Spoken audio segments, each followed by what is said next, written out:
Hello, everybody, and welcome to the Ultimate Bifrost, where on each and every episode, we explore the world of Marvel's ultimate mighty Thor.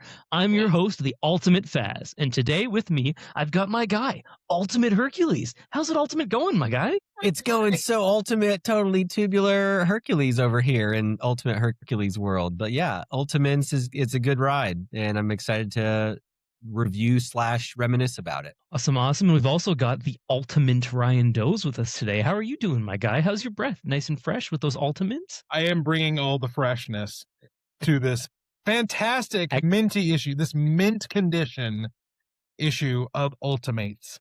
Excellent, excellent. Listeners, this issue is a banger. It's Deniz Camp, the ultimate all-father, as we know.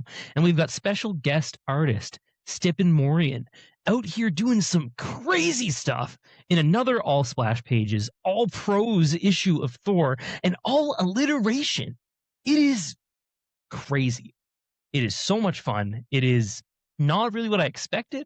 It's not the hero we wanted, the hero we needed in this time as Thor fights Loki. So just to catch everybody up before we get into initial impressions, when last we saw Thor in the Ultimates run, he left the team in like issue 11 or so to go and fight Loki for the throne of Asgard.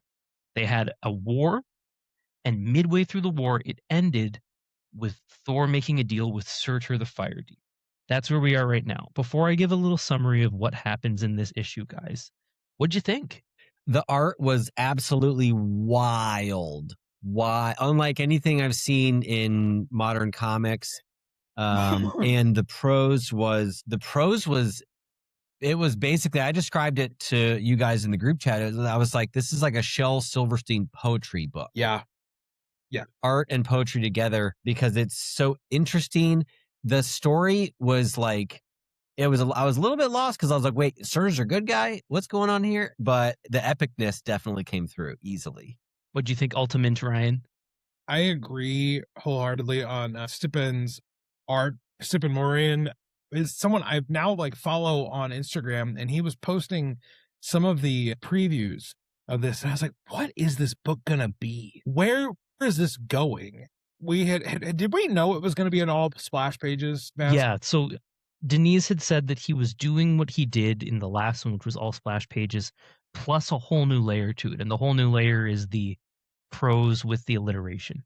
So, yeah, okay. So I really loved that he took so many different swings with things. And it almost looked like a Grimm's fairy tale kind of illustration book where you're trying different styles with different things. Different styles the whole way. So like Loki and the giants looked very cartoonish. They had these long faces, and there were some pages where the epicness of, Muspelheim and Surtur against the Destroyer, I was like, hell yes, it's like a metal album cover.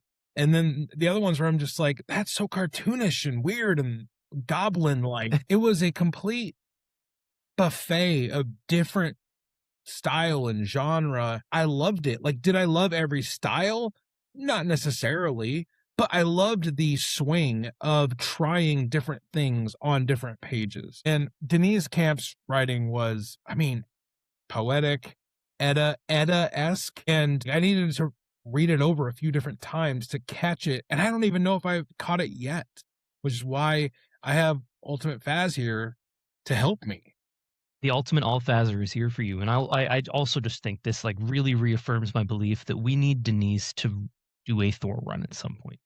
It would have been the perfect opportunity to let him do a 12-issue Ultimate Thor run, but he needs, like, we got to give him the keys at some point. We're in great hands with Al, and I think that like Deniz would be a great next pick, or if it's not him next, somewhere down the line in his storied career, he can have a lot of fun with the God of Thunder. Now, I'm going to do my best to summarize what is a million-year war. So I'll make an attempt, but listeners, viewers, the first thing that you need to know is that when gods make war, time has no meaning. Whether it's been the blink of an eye or it's been millions of years, they are fighting, and they're not just fighting as in human beings fighting, they're concepts fighting each other. The Asgardian gods in the Ultimates universe are sort of akin to those who sit above in shadow, or the Utgard gods in the Immortal Thor run. They are concepts as much as they are actual things. And this book reveals that Thor's plan isn't actually to defeat Loki and take the crown of Asgard. Thor's plan is to bring about Ragnarok.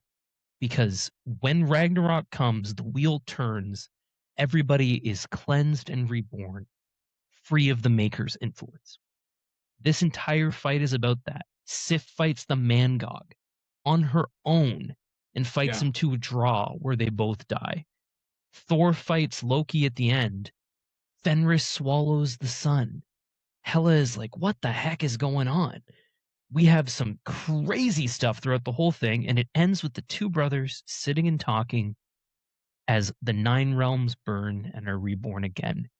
And we get to end with one of the coolest references that you'll ever get in a Marvel comic, where Deniz directly references the beginning of Kirby's New Gods in the last page.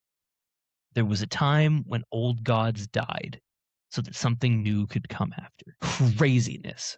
Now let's dig in here. Eric, give me something specific that you want to talk about in this crazy issue. Let me just give a taste of some of the alliteration. I'm not going to read very much because it's thick, and it's almost like to sit here and like come up with the perfect word that's going to go with this, and it carries the theme across. Anyway, here's just a touch of it. In Alfheim, light elves turn lethal, craft cutting, creative ways to kill, putting dream projects into practice, plots to purge pixel-faced policemen, slipping in shanks, subversive sentences, strangling suits with their own stories. So it's just, it's fluid, but it's so, like I don't even know what to say. It is poetry. I mean, the whole thing is like a massive poem. This line at the end of that page I was just reading, it says, the greatest gift writers get to write their own ending. And I just thought, wow, that's really cool. Yeah. I agree, Eric. Like the Shel Silverstein like comparison was very apt, and I was like, oh man, this is like where the sidewalk ends for like Thor nerds. And well, like one of my, I'm not going to read a ton of it, but one of my favorite sequences, one of my favorite bits was Sif fighting the Mangog.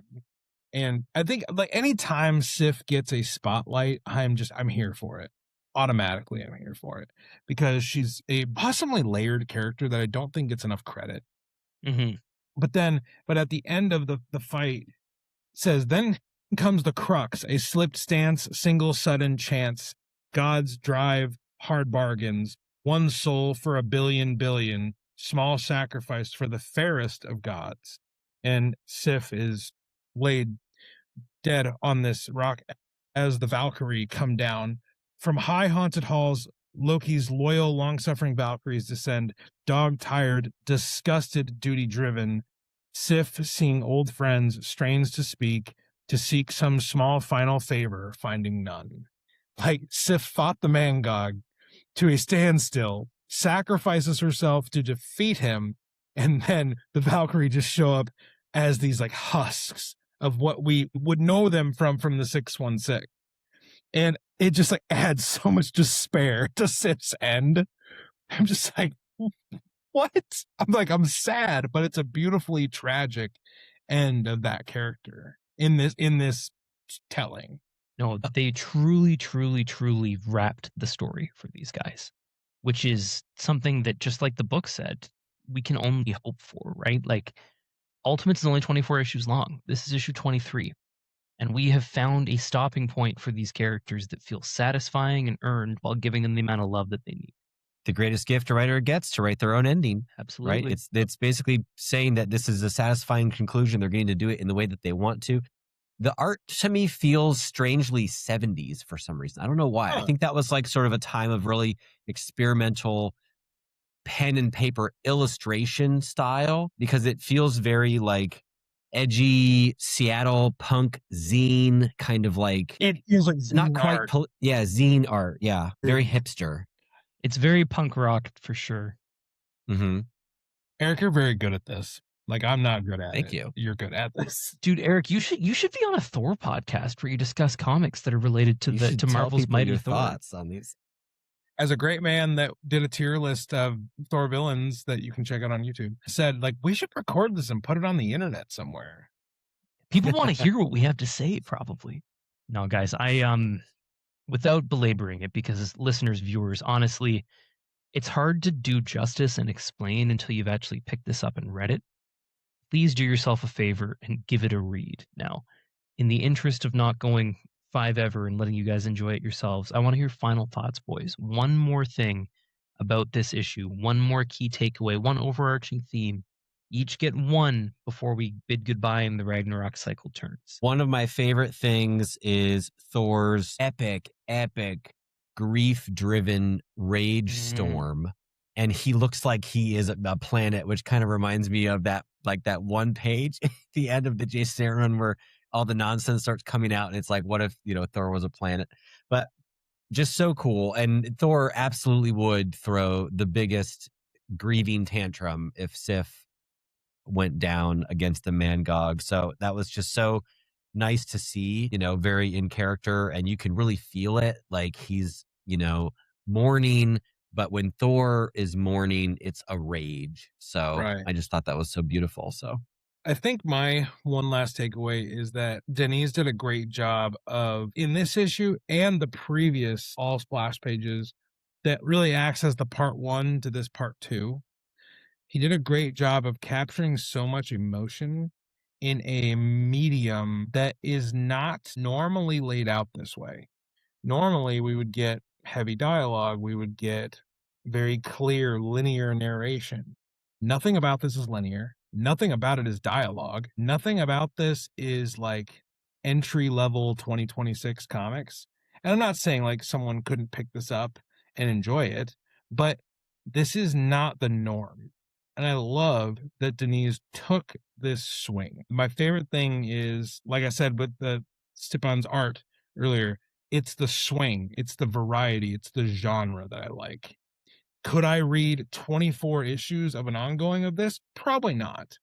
But having it as a palate change up, it's like if you've been eating cheeseburgers for the entire week and then you get like great Thai food at the end of the week, you're like, I remember the Thai food way more than the 6 different cheeseburgers I had. This feels like the great meal that stands out, where it's like, man, that was just like so many different flavors and profiles and colors and brightness and so many different change ups in it. And I really applaud the effort. I applaud the commitment to trying something that probably wasn't easy to write. So I think that needs to be honored and acknowledged and respected from a writer who is currently killing it. Everything he touches is gold right now, and this is no exception, right? Deniz is on a generational heater right now. Like, did he need to take this swing, Faz? Because of the heater he's on, he didn't have to take this kind of a swing. No, but you don't understand, Ryan. He had to, because you already did an all splash pages Thor issue before.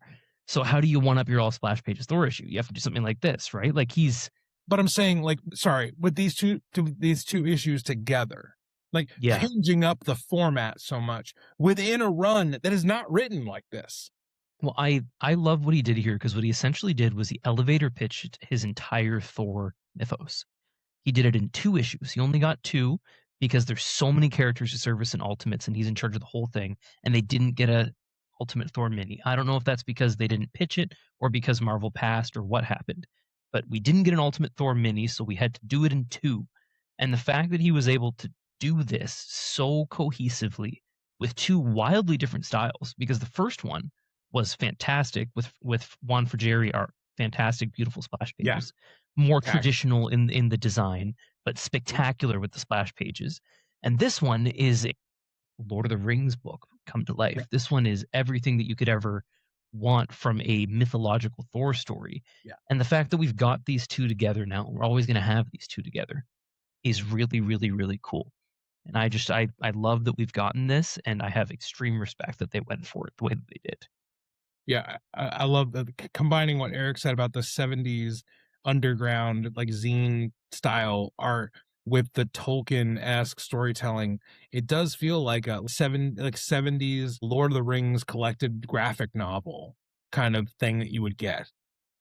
Yeah. Couldn't agree more. And that's a great point, Faz, about the fact that I think you're absolutely right. The reason this feels so fleshed out is because it basically was. in order to make this make sense, all of this stuff has to already be figured out. And it's just that they didn't have the luxury of telling it over the course of a miniseries. And so it's like, we have so much story left to give, and all of this is all meant to happen, but we're going to make it happen in as short a format as possible without it feeling rushed and short. And each book, like each page could be an entire issue. That's what I was going to say. You could easily have 48 issues of this where each page is one of those things. Instead, we've got a snapshot each one, which also, guys, the premise of Ultimates is a snapshot once a month. It's working in real time. There's always a month space between what happens. So even in keeping of the theme of the greater universe as a whole, as these snapshots as you go, these are snapshots within snapshots. We're getting very Martian Manhunter, Martian Mindfucker the more we talk about it. No, this is the storyboard for Thor 5. This is the 5 storyboard. You are right. Good stuff. Anything else, guys, or should we jump on the Ultimate Bifrost? No, this book thoroughly exhausted me in the best way. Well, listeners, viewers, check us out on Patreon. Check us out on YouTube. Like, subscribe, comment, share. Read us on the podcast. Listen to us on the podcast if you'd like. Can you tell that we've been batch recording, listeners? Do everything you can to check us out. We'd love to chat with you. We love to chat Thor. And we love to chat beyond the Bifrost too. But no matter what you guys are ultimate doing, whether you're ultimately fighting your younger sibling, whether you're ultimately unleashing a fire demon who will destroy the universe, whether you are ultimately unleashing a dog and allowing them to eat the sun itself, whether you are ultimately watching your lover die and making the father of all storms, whether you are dying with your ultimate brother and reminiscing on what could be to finally cure yourself from the influence of some truly evil maker, just do one thing, dear ultimate listener, and stay ultimate worthy.